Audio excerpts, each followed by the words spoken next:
अमेरिकी राष्ट्रपति Donald Trump ने हमास को एक बार फिर से चेतावनी दे डाली है। ट्रंप ने कड़ा रुख अपनाते हुए कहा कि अगर यह संगठन खुद हथियार नहीं छोड़ेगा तो अमेरिका इससे जबरन छीन लेगा। यह बयान गाजा में 2 साल से चल रही जंग को खत्म करने वाले गाजा शांति समझौते के ठीक एक दिन बाद आया है। ट्रंप ने व्हाइट हाउस में पत्रकारों से कहा वे डिसआर्म करने जा रहे हैं, क्योंकि उन्होंने कहा था कि वे डिसआर्म करेंगे। अगर वे ऐसा नहीं करते हैं तो हम उन्हें डिसआर्म कर देंगे। ये जल्दी और शायद हिंसक तरीके से होगा। यह बयान ऐसे समय में आया है जब ये जो पीस प्लान है इस पर समझौता हुआ है, इस पर सहमति बनी है। इस बयान ने पूरी दुनिया का ध्यान अपनी ओर खींच लिया है, क्योंकि ये समझौते की कमजोरी को उजागर करता है। ट्रंप का बयान एयरफोर्स 1 पर सवार होकर मिस्र और इजराइल से लौटने के बाद आया। उन्होंने सोमवार को शर्म अल शेख, जो कि मिस्र में है, यहाँ एक शिखर सम्मेलन में हिस्सा लिया था, जहाँ इजराइल हमास युद्ध समाप्ति का ऐलान किया गया। समझौते के पहले चरण में सभी 20 जिंदा बंधकों को रिहा कर दिया गया है। ये इजरायली बंधक थे जो हमास के कब्जे में थे। साथ ही 1700 से ज़्यादा फिलिस्तीनी कैदियों को भी रिहा किया गया है। लेकिन मृतक बंधकों के शवों की वापसी और हमास का निरस्त्रीकरण यानी डिसआर्मामेंट अभी नहीं हुआ है, यानी हथियार उन्होंने अभी नहीं छोड़े हैं। ट्रंप ने कहा कि हमास ने उनके सलाहकारों को भरोसा दिलाया है कि वे हथियार छोड़ देंगे, लेकिन अगर ऐसा नहीं हुआ तो अमेरिका सीधे हस्तक्षेप करेगा। ट्रंप का 20 पॉइंट पीस प्लान अक्टूबर 2023 के हमास हमले के बाद से चले आ रहे संघर्ष को खत्म करने की कोशिश है।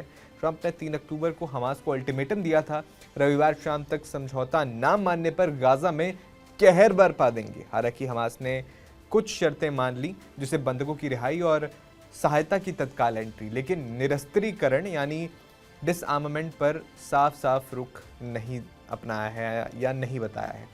ट्रंप ने इजरायली प्रधानमंत्री बेंजामिन नेतन्याहू पर दबाव डाला है कि वे तुरंत गाजा पर बमबारी रोकें। उन्होंने कहा हमास शांति के लिए तैयार है, इजरायल को बमबारी बंद करनी होगी। इससे नेतन्याहू की सरकार पर सवाल उठे, क्योंकि वे हमास को पूरी तरह खत्म करना चाहते थे, ऐसा उन्होंने ऐलान किया था। समझौते के दूसरे चरण में हमास को गाजा छोड़ना होगा और अंतर्राष्ट्रीय निकाय के नेतृत्व में अस्थायी सरकार बनेगी। ट्रंप ने CNN को दिए इंटरव्यू में दोहराया कि अगर हमास सत्ता नहीं छोड़ेगा तो उसका पूर्ण विनाश होगा।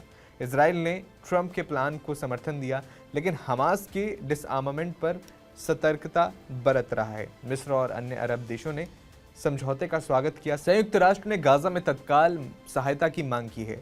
हालांकि हमास ने तो समझौते का स्वागत किया है, लेकिन सबसे मुख्य मुद्दा डिसआर्मामेंट का है, जिस पर उसने अभी तक कुछ नहीं कहा है। हमास का कहना है कि वो फिलिस्तीनी हितों के साथ होगा। इधर हमास और इजराइल ने एक दूसरे के खिलाफ सीज फायर का उल्लंघन के आरोप लगाए हैं।